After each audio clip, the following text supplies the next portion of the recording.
My name is Edith Carter, and I'm 77 years old. I wasn't expecting a grand celebration or a red carpet. All I had looked forward to was dinner at my son's house, a simple meal, a seat at the table, and a few hours with the family I had spent a lifetime supporting. I had just finished adjusting the navy blue dress I wore on special occasions. It wasn't fancy, just neat, respectable. The kind of dress Marissa, my daughter-in-law, wouldn't roll her eyes at. I glanced at the clock. It was a little past 6. Dinner was supposed to begin at 7. Then my phone buzzed. I reached for my glasses, expecting a reminder from Garrett, or maybe a last-minute question about dessert. But instead, I saw the message. You weren't invited. My wife doesn't want you there. Just like that. 8 words, not a call, not a conversation, a text message. For a moment, I thought it had to be a mistake. Maybe it was sent to the wrong person. Maybe Garrett's phone had been hacked. But no, it was his number. It was his tone. I sat down slowly, the phone still in my hand.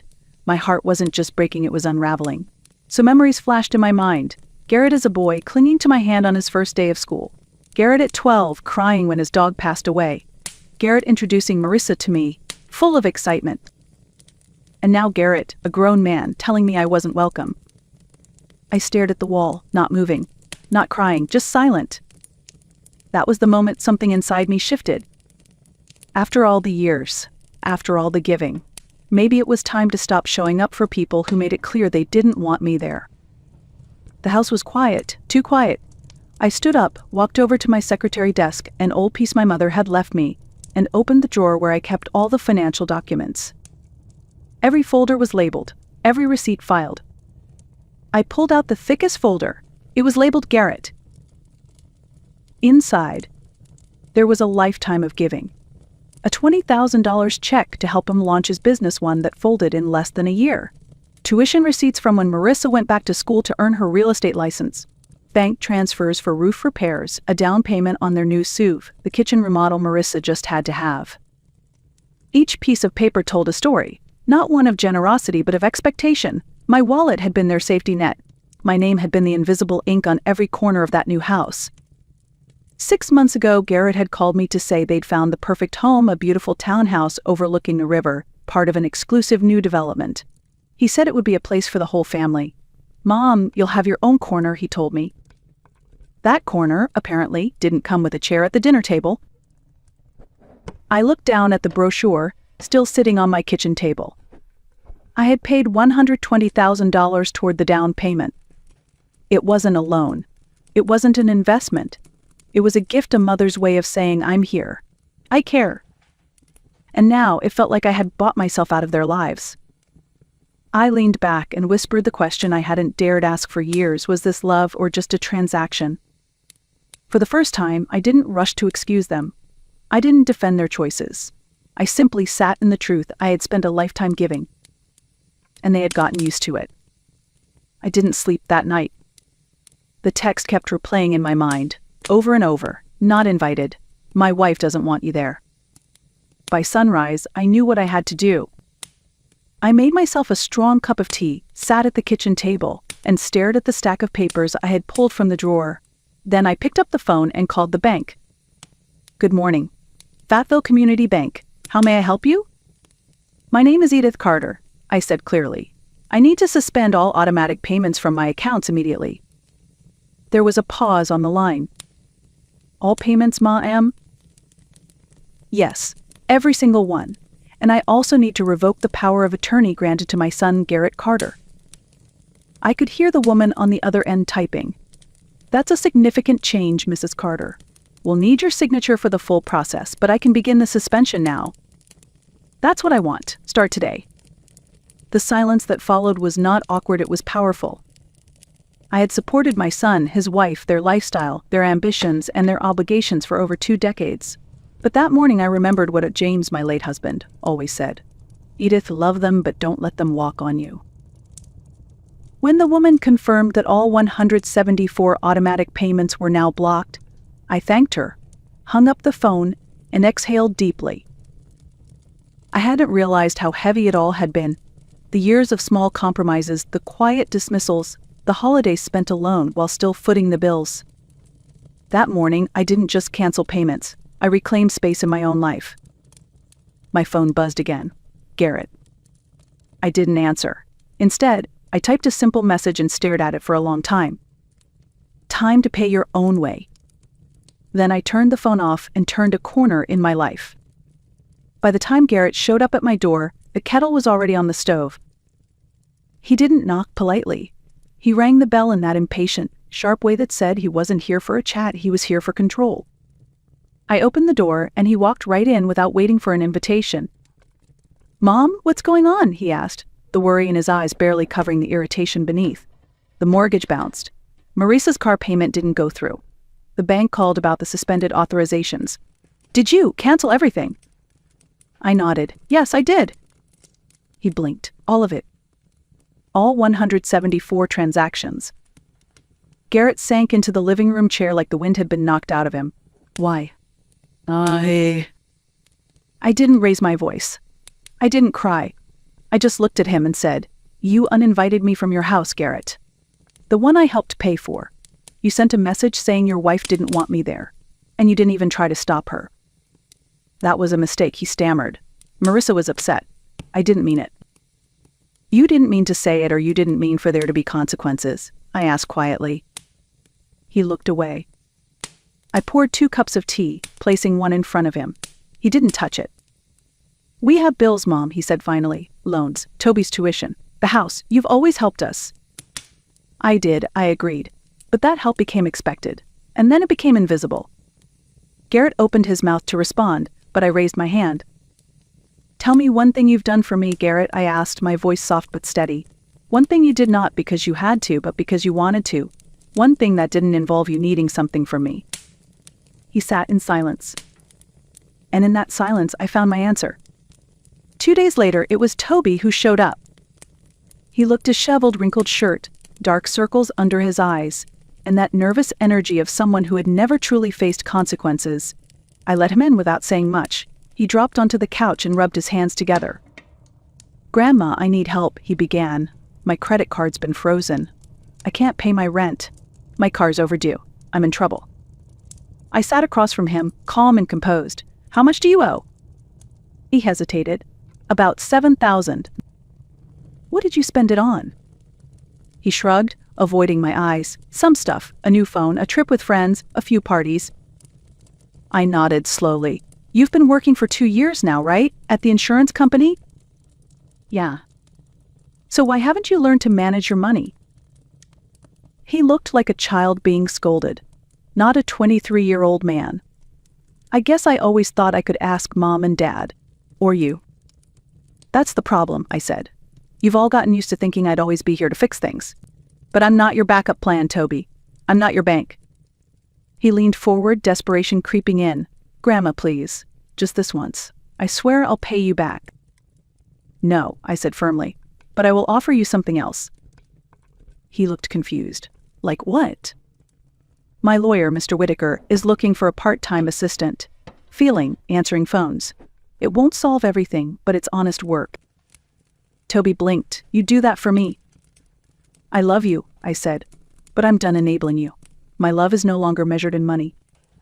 He sat quietly, unsure of what to say. For the first time, I didn't give in. And for the first time, he heard the word no, out of anger, but out of love. Real love doesn't always feel comfortable. Sometimes it sounds a lot like a boundary. That evening, as the sun dipped behind the trees, Rebecca showed up with a bag of groceries and a soft knock on the door. She didn't come for money. She didn't come to plead on anyone's behalf. She just came to check on me. "Grandma," she said as I let her in, "I saw Dad earlier. He looked lost. Mom's furious. Toby's sulking. The house is chaos." I didn't respond right away. We unpacked the groceries together. She chopped vegetables while I boiled pasta. After a while, she asked quietly, "Are you okay?" I looked at her, truly looked at her. Rebecca had always been different, quieter, more thoughtful. She never asked for much. She called on my birthday. She visited without a reason. She hugged me just a little longer. "I'm okay," I said. "For the first time in a very long time, I think I'm actually okay." She smiled. "Good, because I think you're doing the right thing." I raised an eyebrow. "You do?" She nodded. "I've seen how they use you, especially Mom. She's always dressed in the best, drives the best, dines at the best, and somehow it's always you footing the bill. It startled me to hear those words from someone so young. But she wasn't just a child anymore. She was a woman, and she saw clearly. "You've taken care of everyone for so long," Rebecca added. "It's time someone took care of you." We sat down for dinner, just the two of us. No tension, no manipulation, just a simple meal and honest conversation. Before she left, she hugged me tight. "I'll always be here for you, Grandma, not for your money. For you." I kissed her cheek. That's all I ever wanted. In a house that had echoed with demands and expectations, Rebecca's presence was the one thing that felt real. It reminded me what family should feel like: safe, sincere, and free. The next day, Garrett called again. "Mom, we need to talk, as a family." His voice was tight, rehearsed. I could hear Marissa in the background. "Tomorrow at 2, I said. "My house. No surprises." But of course there were surprises. At exactly 2:00, Garrett showed up first. He looked exhausted, shirt wrinkled, eyes puffy. "Mom," he said, "I wanted to talk to you before everyone else arrived." "Everyone else?" He hesitated. "Marissa, she invited a few people, her parents, her sister. They're concerned." I stepped to the window and froze. 3 cars had just pulled into my driveway. Out stepped Marissa in full glamour, followed by her parents, siblings, even a couple of their friends. I turned back to Garrett. "You brought an audience?" "She thinks he started," but I held up my hand. When the doorbell rang, I opened it slowly. Marissa stood there, flanked by her delegation. "Good afternoon, Edith," she said loudly, projecting her voice. "We're here to discuss this situation as a family." "This is my home," I said quietly. "Not a courtroom, not a boardroom, just my home. And I didn't invite any of them." Marissa blinked, clearly not expecting pushback. "You, Garrett, Toby, and Rebecca may come in. The rest can wait outside or leave." Marissa's smile faltered. She turned to her family. "Please wait in the cars. We won't be long." Reluctantly, they retreated. Once inside, I faced my son, my daughter-in-law, and my 2 grandchildren. "So," I said calmly, "who wants to tell me what this circus is really about?" Marissa launched into a speech. "Your financial decision affects all of us. My parents' retirement plans, Garrett's brother's situation, even Toby's future." I listened, arms crossed, and said nothing. When she finally paused for breath, I looked at her and asked, "And when did I become responsible for all of that?" No one answered.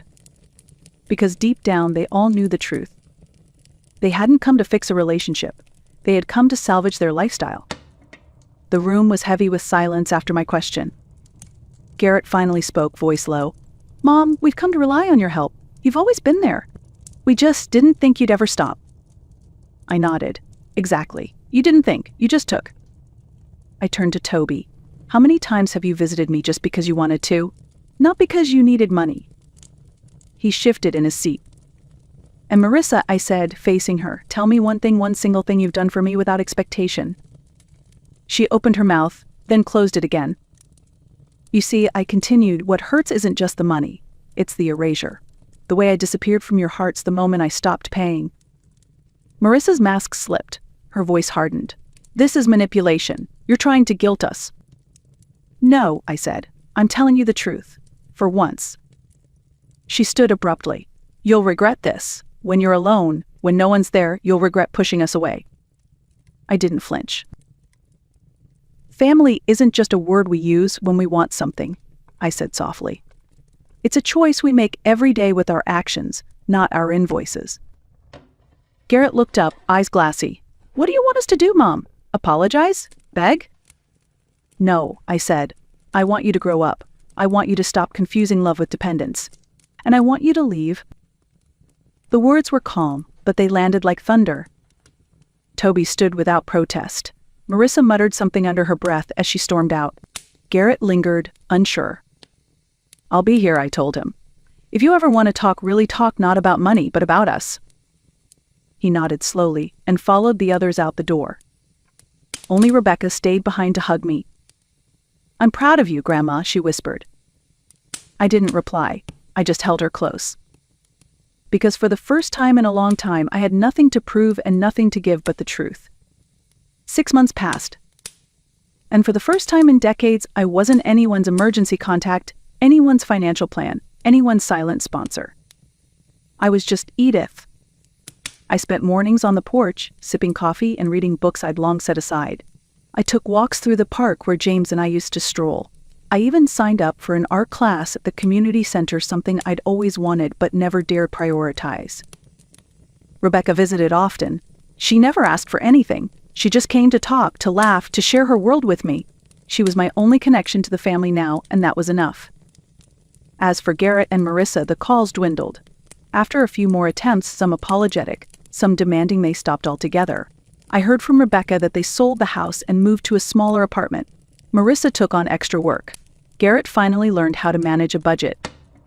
Toby, to my surprise, took the job with Mr. Whitaker. I ran into him once at the grocery store. He looked tired, but different, less entitled, more grounded. We exchanged a quiet hello. That was enough.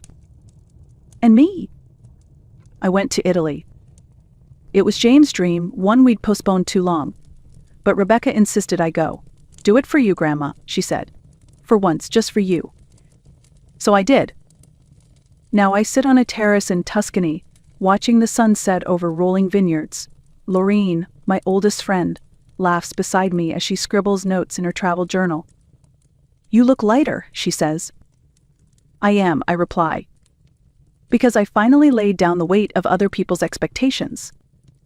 And in doing so, I found the only thing I ever truly wanted. Peace.